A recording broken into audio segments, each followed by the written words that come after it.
The first year after Philip cheated. I was drowning in pain, sleepless and convinced I was worthless. But still in consideration of our child I refused to divorce him. Second year. Philip moved out. He said we should separate for 2 years so I could think things through. After that he'd file for divorce. One night my son had a sudden bout of acute gastroenteritis. I rushed him to the hospital in the middle of a snowstorm. He kept throwing up the entire way and I was alone struggling to hold everything together. Somehow we made it through. The third year. During summer break. My son wanted to travel. Philip said he didn't have time. So I gathered my courage and took him on a solo trip to Japan. We rode trains from Fukuoka to Saga, hopping off to explore along the way. It was an adventure, just the two of us, and we loved every moment of it. The fourth year. Philip broke up with his mistress. He told me he wanted to come home. I smiled and turned him down. No thanks. This home has been just fine without you. Philip called, saying he wanted to meet and discuss the divorce. That's when it hit me, we had been separated for almost 2 years. When I opened the door and saw him standing there, I felt momentarily dazed. He shifted uncomfortably at the entrance. Can I come in? I nodded and stepped aside. He took off his shoes in the entryway, then instinctively opened the shoe cabinet for a pair of slippers, only to find a single pair, my son's. Unmoved, I said, just come in. I did a deep clean recently and got rid of everything we don't need. Right. His response was quiet. And I could hear the slight edge of displeasure in his tone. But back when he walked out with his suitcase he had said, I'm never coming back. Time moves on. When someone leaves, their things become nothing more than clutter waiting to be thrown away. On the table my freshly brewed tea was still steaming. Out of politeness I asked, do you want some tea? He hesitated and before he could answer I remembered. Oh right. You don't drink tea. Then I added almost absent-mindedly, I sold the coffee machine ages ago. Tea is all there is, take it or leave it. He froze for a moment before murmuring almost to himself, there's hardly any trace of me left in this place. I smiled. This was never your home. Didn't you already find yourself a new one? Philip and I met in college and eventually became a couple. He was gentle, capable at work and always knew how to take care of others. 3 years into our marriage I gave birth to David. As a freelancer I had the flexibility to balance work and childcare. With the help of a nanny I never felt overwhelmed. Besides, back then Philip would come home from work and help with chores, spending time with our son. The three of us lived in harmony and I truly believed our happiness would last forever. But when David turned 3 everything changed. Philip's parents had been living in their old house, but after a drawn-out dispute with a difficult neighbor, they decided to move. Instead of moving in with us they rented the house next door. I wasn't really in a position to object. They weren't imposing on our space after all. Philip's parents were traditional, hard-working people. His mother, Maria, insisted on cooking all our meals and constantly urged us to come over for dinner. His father, on the other hand, adored David. One day he beamed at me and said, Victoria, you're busy with work during the day. Why not leave David with us? We'll take care of him. Before I could respond, Philip jumped in eagerly. That's a great idea. That way you won't be so exhausted. I swallowed back my refusal. I told myself it wasn't so bad. His parents were highly educated and genuinely kind. They just wanted to help. And since they lived next door I could always check in on David anytime. At first, this arrangement felt like a relief. I had more time to focus on my work, and even though I occasionally disagreed with them on parenting matters, our interactions were mostly peaceful. Every evening Philip and I would eat dinner at his parents' house before bringing David home for playtime. It became a routine one I quickly got used to. I thought this would be our life, steady, warm, and happy. I never saw it coming when Philip started to change. At some point he developed a sudden passion for fitness. He started going on late-night runs. I need to stay in shape, he told me. When David grows up I don't want to be some old man who's too weak to play with him. I laughed and let him be. Even on weekends he was often gone. The company's been organizing team-building activities, he explained. It's all about strengthening teamwork. Gradually he spent less and less time with me and David. Whenever he came home he would enthusiastically share stories from these outings. You won't believe it. One of my teammates almost fell off a cliff trying to win first place. Good thing I caught him just in time. I never wanted to dampen his mood, so I simply listened. Team-building activities were part of work after all. Then one day I accidentally saw the photos on his phone. That teammate he was so proud of? It wasn't him, it was a woman. The same woman who was also his regular workout partner. I brought it up casually, testing the waters. He just laughed it off. Oh come on, she's married too. You're overthinking it. I felt ridiculous for even asking. After all these years I trusted his upbringing, his morals. He loved David, his parents lived right next door. Surely he wouldn't do anything stupid. But fate has a way of humbling the naive. When David turned 4 I learned the truth. He had cheated. With her. And it had been going on for a while. That day was, without a doubt, one of the worst days of my life. I had made a reckless investment in gold futures, only for the market to plummet due to global instability. In just 24 hours I lost nearly $200,000. To make things worse, a major client I had been negotiating a long-term contract with called me that same day. Sorry, they said. Almost apologetically. The final approval didn't go through. They insisted on signing with a big corporation instead. 2 devastating blows in a row and I completely fell apart. Philip was away on a business trip. The house was empty. I came up with an excuse to skip dinner at my in-laws and didn't bring David home either. By the time midnight approached, hunger gnawed at my stomach, burning like acid, but I had no appetite. I curled up under my desk, the room cloaked in darkness. The only light came from the dim glow of the street lamp outside. Slipping through the gaps in the curtains, I bit down on my fingers absent-mindedly, trying to figure out how to explain to Philip that my impatience had led to such a massive financial loss. I had no idea where I'd find another client of that scale to make up for the deal I had lost. My mind felt like it was crawling with ants, restless and unbearable. In the end I decided to call Philip.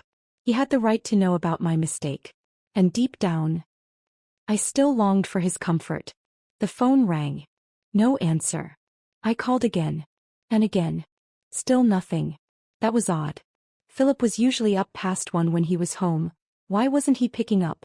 A sudden wave of unease washed over me. Had something happened to him? With trembling fingers I kept dialing. 5 calls. 10. Nothing. At the 22nd attempt he finally answered. But something was off. He wasn't speaking to me. Divorce isn't that simple. It's not like she did anything wrong. My heart clenched so hard it felt like it might stop. That was Philip's voice. My breath hitched. And my hands shook so badly I could barely hold the phone. The man I had spent years with, the man I had trusted completely. Had he cheated on me? Philip kept talking. My parents wouldn't agree so easily either. The kid is still young. Then a woman's voice cut in, laced with frustration. So what am I supposed to do? I can't live like this anymore. I'm getting a divorce no matter what. Philip's voice softened as he tried to soothe her. Don't rush. Even if we divorce, it won't happen overnight. How about we plan our Miami trip first? Book a nice hotel, I'll cover the cost. Miami. Suddenly I remembered. Just a few days ago he had mentioned an upcoming business trip. 1 week in Miami. Turns out it wasn't for work. It was a vacation. With her. A sharp, suffocating pain gripped my chest. I clutched at my heart, gasping for breath, forcing myself to listen to the sickeningly intimate conversation between my husband and his mistress. Then I heard him say the words that shattered everything. I haven't loved her in a long time. It's just responsibility. I couldn't take it anymore. With a violent swing of my arm, I hurled my phone to the floor. The impact sent a few books tumbling from the nearby shelf. The call cut off. I curled in on myself and sobbed, my cries raw and broken. My mind was blank, completely numb. My unfocused gaze landed on one of the fallen books. A picture book. The cover showed the Little Mermaid dissolving into sea foam under the sunlight. Just like that, the life I had believed in, the happiness I had cherished, gone. Vanished into thin air, like a fragile bubble bursting in the wind. By the time Philip returned home the next night, it was already late. I was sitting on the couch. My eyes swollen from crying, watching him coldly. He must have seen the call history on his phone by now. A part of me still held on to the faintest hope that he'd be flustered, scrambling to explain, desperate to convince me it was all a misunderstanding. But all he did was stand at the doorway, calm and composed, and say, "I didn't mean for you to hear all that. I accidentally hit the answer button." And then, nothing. He fell into a long, heavy silence. I trembled, swallowing back the burning lump in my throat, my voice shaking as I asked, "Why? How could you do this to me?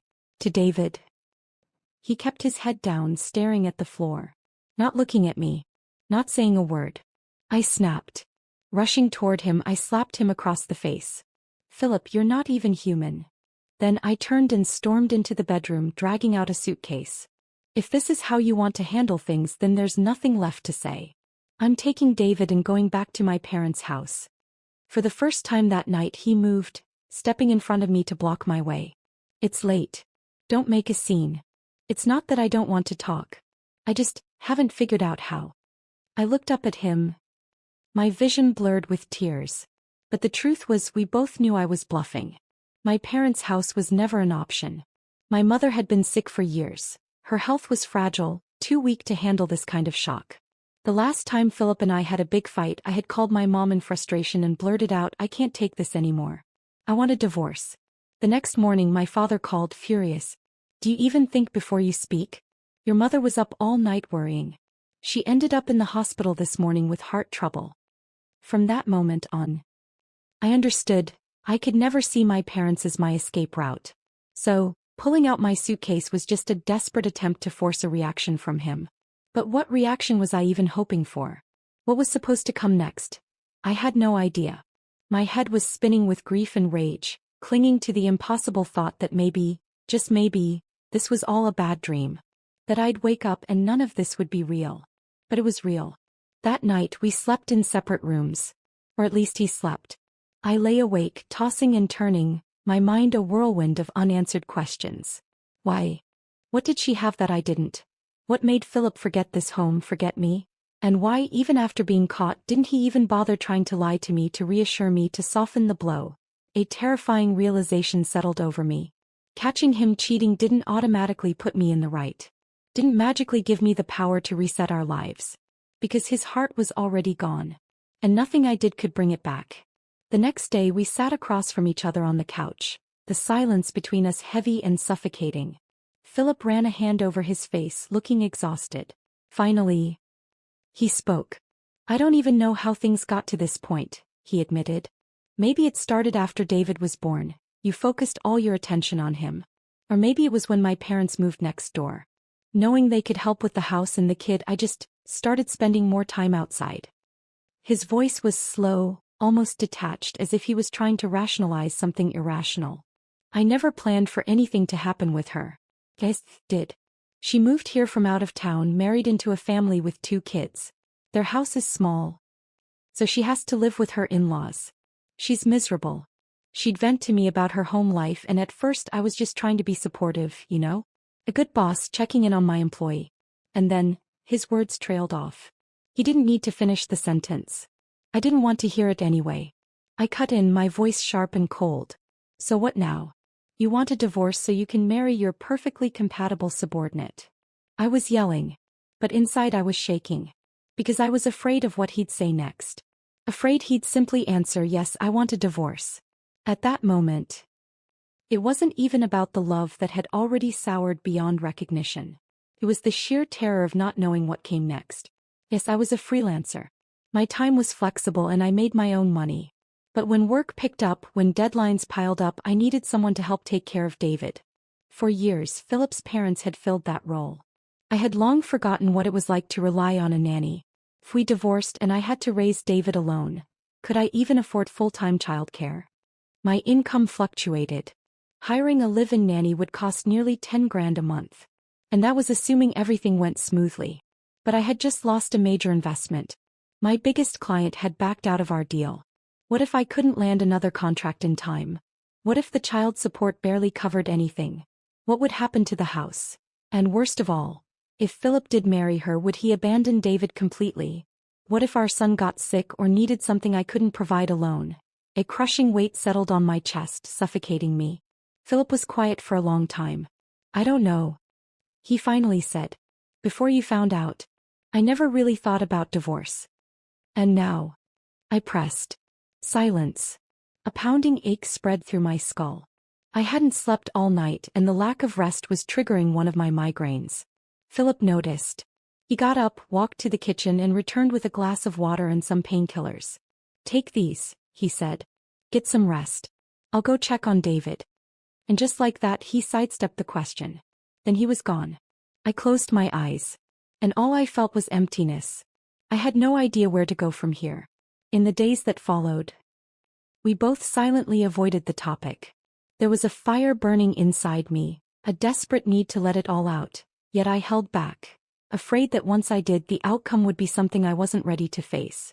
Philip carried on as usual, going to work, coming home as if nothing had happened. But he no longer went for his night runs or gym sessions. The so-called weekend team-building activities were never mentioned again. I kept myself busy with freelance work, taking on projects as usual. Whenever I had the time I picked up David and brought him home myself. Every evening, we still had dinner at his parents' house. Conversations revolved around David and I played along, exchanging a few words with Maria and Philip's father. But once we returned home the silence between us was unbearable. We sat on opposite ends of the couch with David between us, a physical reminder of the chasm that had formed. At night I often woke up alone, disoriented, hoping that everything had just been a terrible nightmare.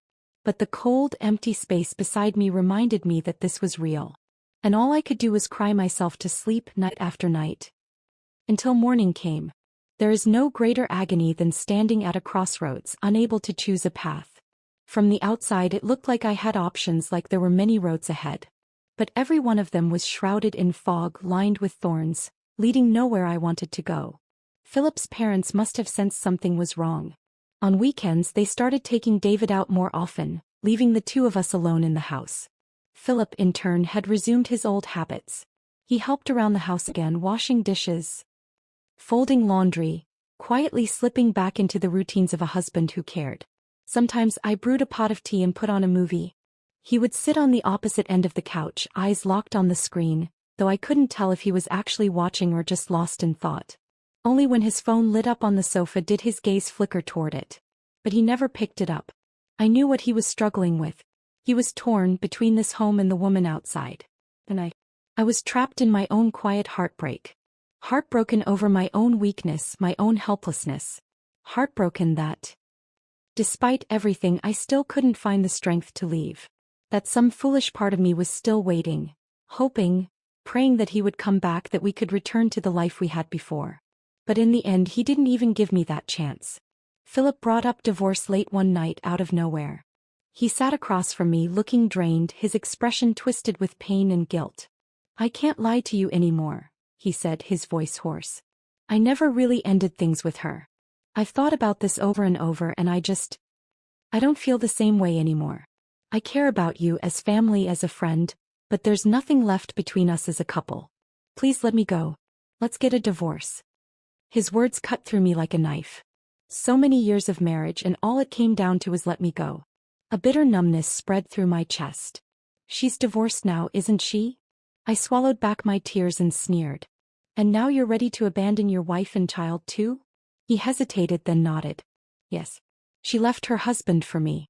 I can't turn my back on her." "But you can turn your back on me? On David?" I couldn't contain my fury. I shot up from the couch, grabbed the ashtray beside me and hurled it at him. He let out a sharp cry as it struck his forehead, the edge slicing through his skin. Blood immediately welled up and trickled down his face. I clenched my fists, breathing heavily. For a moment I wanted nothing more than to destroy him. To end this. To end everything. "Mommy, what happened to Daddy? Why is he bleeding?" David's small, frightened voice jolted me back to reality. I wiped my tears away and turned to scoop him into my arms. "It's nothing, sweetheart. Daddy just bumped his head. Go back to bed, okay?" He was still half asleep, clearly startled by Philip's outcry. But even in his drowsy state he cared. He ran over to his father, eyes full of worry. "Daddy, are you okay?" Philip forced a smile and waved him off. "I'm fine. Go to sleep." David hesitated, glancing between us, but in the end he listened and let me lead him back to his room. By the time I returned, Philip was still sitting there, pressing a hand against his wound, though the blood hadn't stopped. I took a deep breath and asked, David loves you so much. Are you really okay with taking his home away from him? Philip sighed, exasperated. This is between us. As long as you don't fill his head with nonsense, I'll always be his father. I'll still love him the same way. I let out a sharp, humorless laugh. That's bullshit. Get out. I don't ever want to see you again. He flinched but didn't move. Instead, he stubbornly pressed on. When do you want to finalize the divorce? My anger boiled over. I met his gaze ice cold. You want a divorce? Fine. Bring her with you to apologize to me first. And you leave with nothing. His face twisted with anger. Victoria, don't push it. You're being completely unreasonable. Then he stood, grabbed his coat and strode toward the door. Don't think refusing to sign will give you any power over me, he snapped. I'm done with this place. I won't be coming back. The door slammed behind him. And just like that, this house was no longer ours. It was just me and David now. The night wind howled through the open window. The tears on my face dried quickly, and before I knew it, I had no more left to cry. My mind held on to only one thought. How do I make sure David and I live better than ever without him? Maybe it was the shock from the night before, but the next morning, David woke up with a fever. I rushed him to the hospital, barely stopping to catch my breath. By the time we returned, Philip was gone. So were his clothes, his belongings. Everything of his had been cleared out. All he left behind was a single message: frowny face, I'll file for divorce after 2 years of separation. But I still hope we can part on good terms. I hope you come to terms with this soon. I let out a silent sigh, swallowing the emotions that surged in my chest. After giving David his medicine and tucking him into bed, I sat down at my desk and began sorting through my finances. I counted my cash, reviewed my investments, and mapped out everything I had left.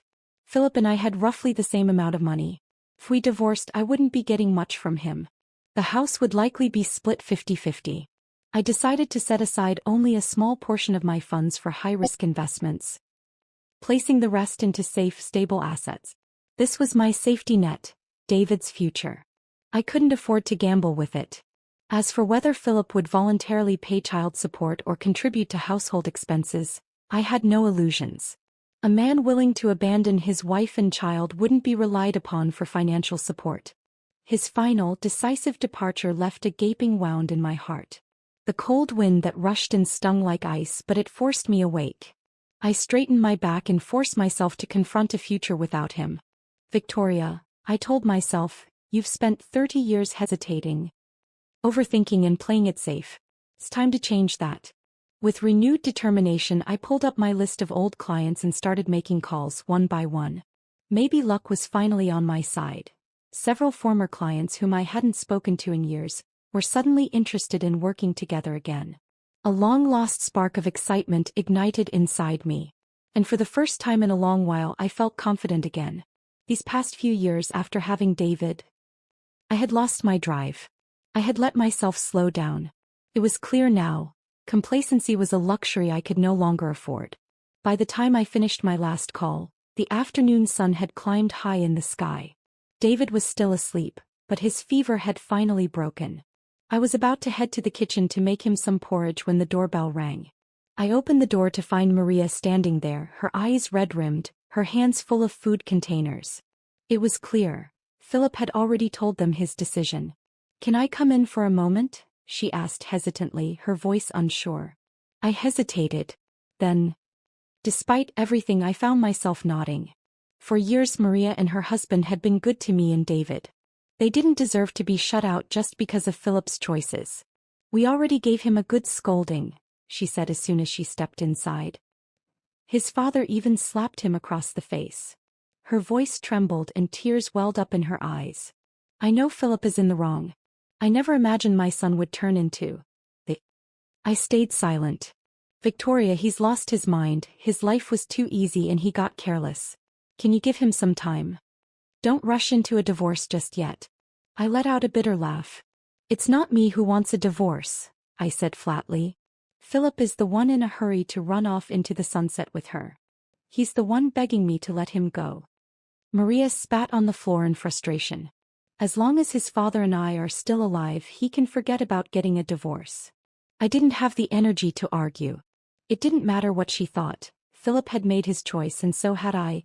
Changing the subject, I said, Maria, David has a fever.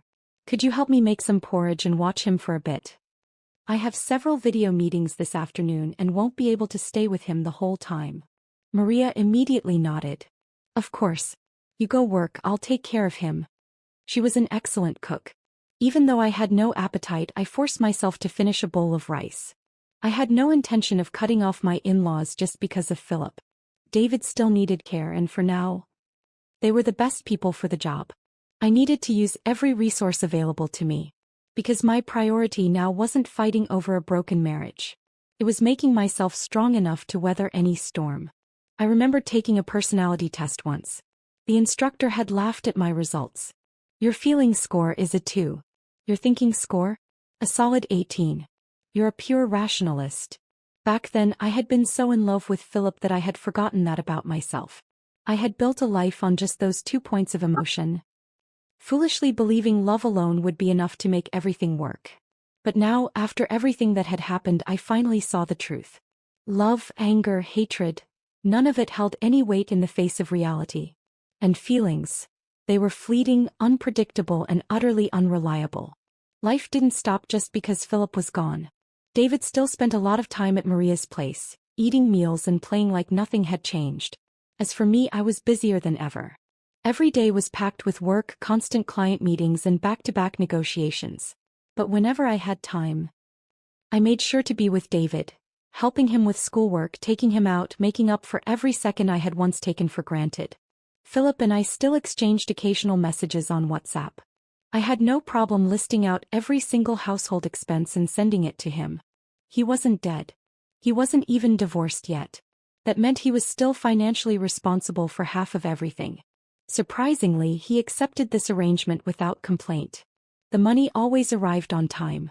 Every couple of months, he would drop by Maria's house to visit David. But he never came to mine.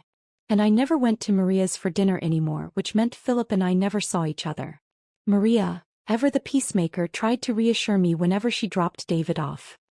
He still cares about this family, she would say, like she genuinely believed it. I let the words pass in one ear and out the other. Philip wasn't holding on to this family, he was holding on to the illusion of being a good father. It had nothing to do with me. Still, no matter how much I told myself I was fine. The nights were the hardest. Lying awake in the dark, I would stare at the ceiling, wondering how my once warm and complete home had crumbled into this. Had I really been that unbearable? Was I really that unlovable? Each time my thoughts spiraled, a wave of suffocating sadness washed over me. Music became my only escape. A distraction. A barrier against the loneliness creeping in. But no matter how deep the ache, I refused to cry. Tears wouldn't change anything. Crying to myself wouldn't fix anything. Almost a year after Philip left, his father, John, was diagnosed with late-stage liver cancer. It was inoperable. All they could do was manage his symptoms and try to prolong his time. Maria begged Philip to move back home, but he refused. Instead, he rented an apartment near his own, close to the home he shared with his mistress, so his parents could live nearby and he could take care of them. Maria, guilt-ridden, apologized to me. Victoria, I'm so sorry. As soon as John gets a little better, we'll move back and help with David again. I smiled politely. It's okay. I can handle things on my own. When people get old and sick, they cling to whatever support they can get. I didn't blame them. During this time, my business finally started picking up. I landed a few new clients, not quite as big as the one I had lost, but close enough. I told myself that small, steady growth was better. Less risk, fewer sudden losses. I even hired a part-time assistant to handle routine tasks so I could free up more time for David. If his father wasn't going to be there for him, then I would make sure he never felt the absence. David was almost ready for elementary school now. He had sensed the shift in our home, in his life. Without a father around, he had matured faster than I ever wanted him to. Since then, my only interaction with Philip's family was the monthly child support deposit. I assumed they were busy with John's illness because no one came to see David anymore. I didn't ask. I enjoyed the peace. Then 6 months later, John lost his battle with cancer. The hospital called the family in, saying it was time to say their final goodbyes. That was when Philip finally reached out to tell me he was coming to take David to see his grandfather one last time. I stood at the door and watched as David climbed into Philip's car. When he returned, I sent the housekeeper downstairs to pick him up. I never went to the car. Never saw Philip. Because I still remembered his words clearly, "I'm never coming back to this house." And if that was the case, then there was no reason for me to see him either. Nearly 2 years had passed, and now, sitting across from Philip again, I felt nothing but calm indifference. He, on the other hand, seemed restless, avoiding my gaze, filling the silence with meaningless small talk. I frowned. "Did you bring the divorce papers?" He ignored the question. His eyes landed on the car keys on the coffee table, his expression shifting to surprise. "You bought a car?" "Yes." My tone was flat. His lips curled into a half-smile as if trying to make conversation. "You used to refuse whenever I suggested you get one. What changed?" I met his gaze, my voice tinged with mockery. "Because when an emergency happens, there's no one to rely on.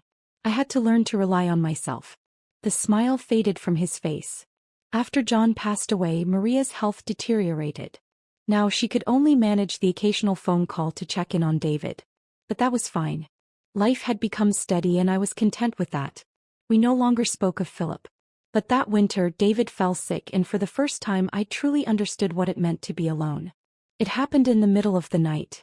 David woke up crying, his face flushed. "Mommy, I don't feel good," before he could finish his sentence. He vomited all over the bed. One look at his fevered face and I knew I needed to get him to the hospital. I grabbed my phone and called for a ride. No drivers. Then I noticed, outside it had started snowing. Panic surged in my chest. Our neighborhood was already hard to get a car from on normal days. Now with the heavy snow it was impossible. I increased the tip. Still no response.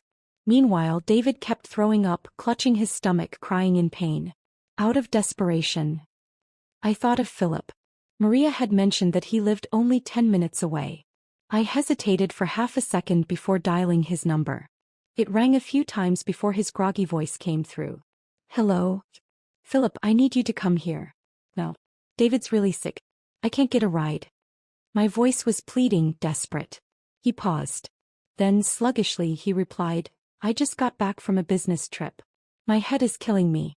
I have a meeting early in the morning. Kids get sick all the time, it's not a big deal. Just keep trying for a ride." In the background I heard another voice. A woman. Annoyed. She muttered, "Why is she calling you in the middle of the night? It's her kid, she should figure it out herself." At that moment something inside me broke. How had I ever loved this man? Without another word I hung up the phone, grabbed David in my arms and ran.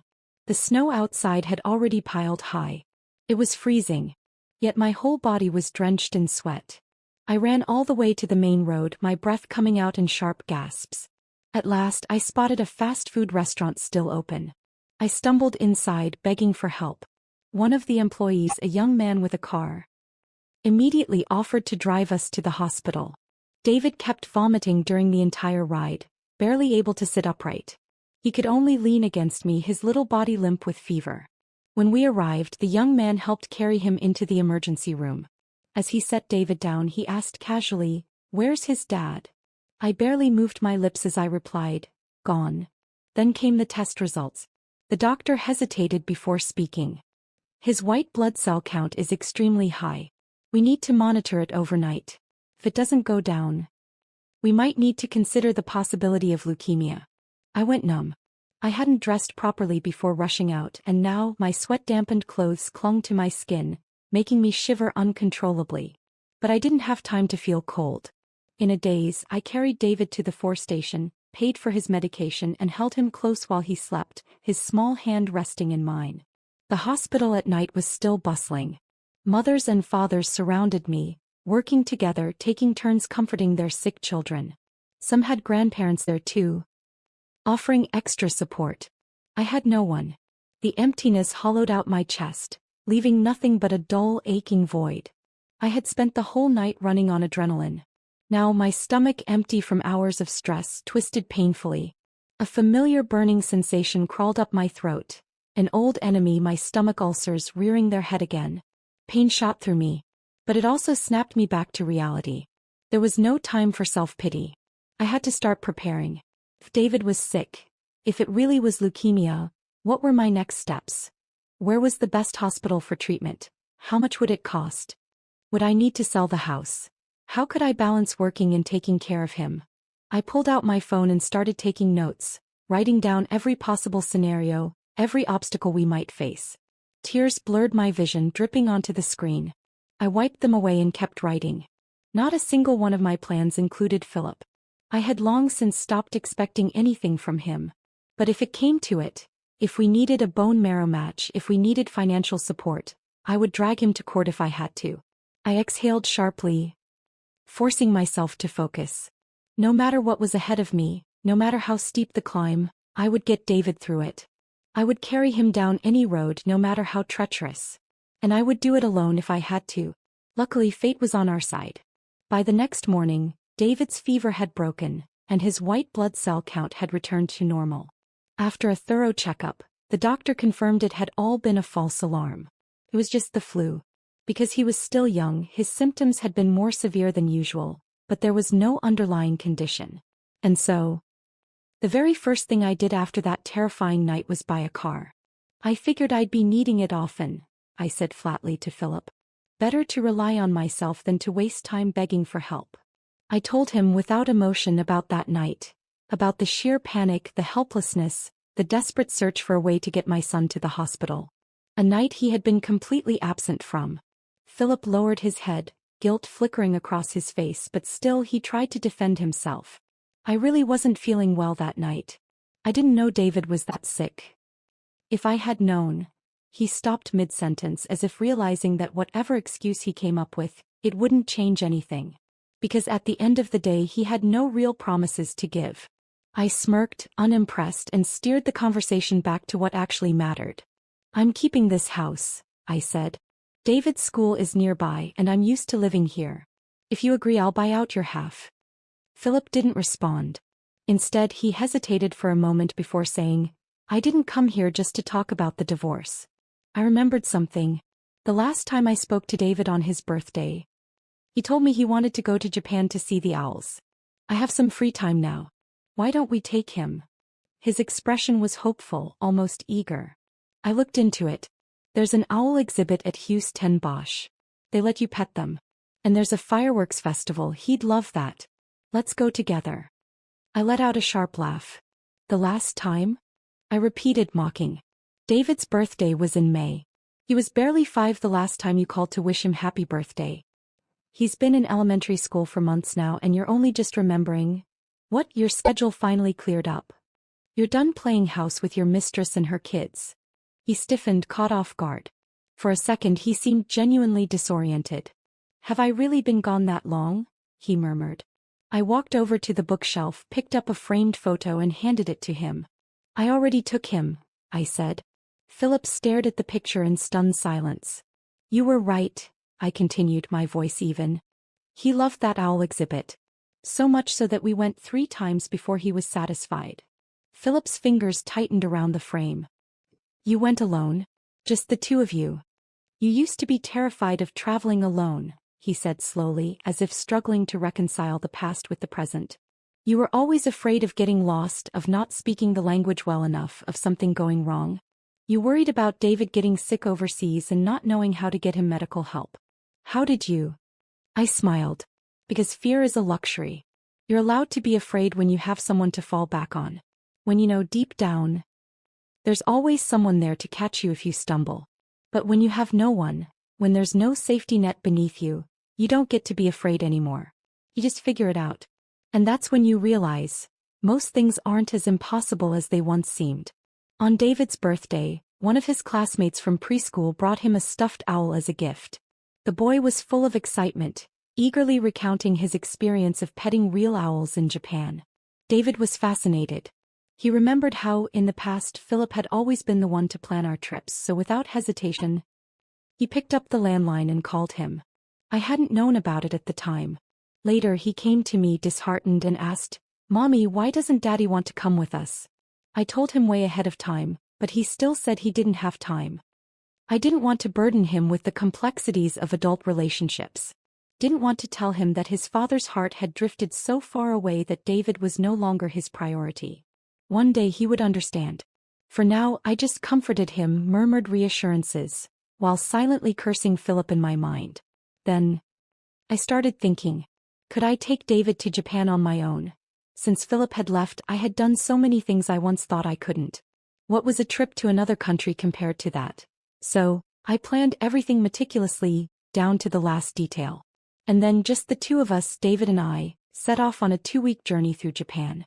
We traveled by train from Fukuoka, stopping along the way until we reached Saga. At one point, David caught a mild flu. But I had come prepared. I had packed antiviral medicine. After a dose and a good night's rest, he was back to his usual energetic self the next morning. We explored the town with a paper map in hand, using a translation app to stumble through basic Japanese as we rode buses to visit the Saga Aquarium. We sat down at a roadside stall and devoured an entire platter of grilled oysters, licking our fingers clean. There was a moment of sheer chaos. Me sprinting through the station with a suitcase in tow, dragging David along just to catch the train to Houston Bosch. Later, as we floated along the canal on a boat, watching the windmills in the distance, sunlight warming our faces, I turned to David and, mimicking Don Quixote from his storybook, declared, I challenge them all to battle. I shall slay every last one. David giggled, his laughter bright and unburdened. Throughout the entire trip he never once mentioned Philip. He was simply happy, soaking in every moment, cared for by a mother who loved him more than anything in the world. And in that instant as I looked at him I felt it too. A sense of invincibility. Like a medieval knight, unshaken, unstoppable. The bitterness, the resentment of being abandoned, none of it mattered anymore. I had moved on. Because a woman with courage and capability doesn't need anyone to complete her. She can live fully, brilliantly, all on her own. Just say it. If you're not here to talk about the divorce, then what do you want? I asked impatiently, watching Philip fidget in his seat. David would be out of school soon, and I needed to prepare his snack before heading to pick him up. Philip suddenly leaned forward, reaching for my hand. Victoria, let's not get divorced. Let's start over. I immediately recoiled, putting as much distance between us as possible. Was he out of his mind? I broke up with her, he blurted out. This time for good. Completely. He rushed to explain as if I cared. The excitement wore off and I realized she wasn't anything like what she claimed to be. She told me her mother-in-law was judgmental, always criticizing her for being an outsider. But my mom, who got along so well with you, couldn't stand her either. I thought she was someone who loved fitness and had a real passion for life. But after she moved in, she had no interest in working. She just expected me to support her while she spent her days shopping and traveling. And the worst part? She abandoned her kids. Just to get divorced, she left them behind. For the past 2 years she barely went back to see them. Even when I suggested visiting, she got annoyed and said they were no longer her responsibility. I smirked. Funny coming from him. Wasn't it the same? He had barely been around for David. Philip looked embarrassed but pressed on. I'm not like her, he insisted. I still care about David. I never skipped child support, did I? But every time I tried to visit, she threw a fit. It wasn't my choice. I didn't want things to be this way. I didn't bother responding. His excuses were as flimsy as paper. I wanted to leave her for a long time, he continued. But every time I brought it up, she'd threatened to hurt herself. She said she gave up her marriage for me, so I had to take care of her for life. I nodded, playing along. She's not wrong. After all, when you walked out of this house, you said you couldn't abandon her. Philip waved a hand in frustration. I was out of my mind back then. I made a terrible mistake. I've been regretting it every day since. Victoria, you're incredible and I was too blind to see it. I swear, I'll never cheat again.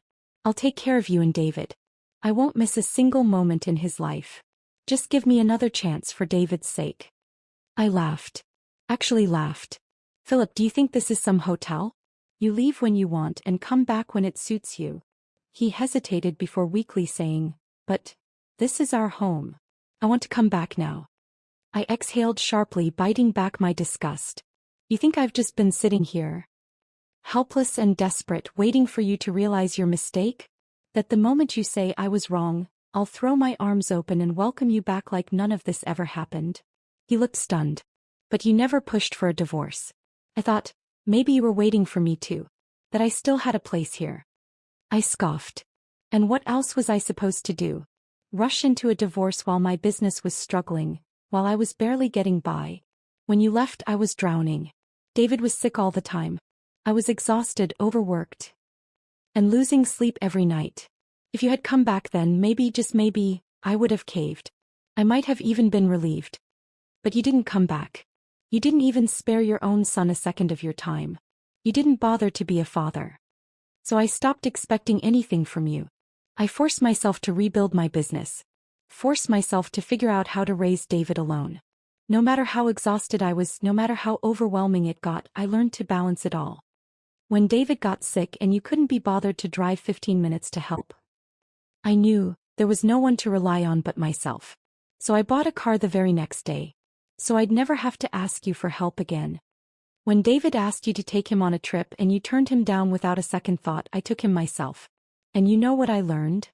It wasn't that hard. You, this house, everything connected to you, we threw it all out a long time ago. We don't need you, Philip.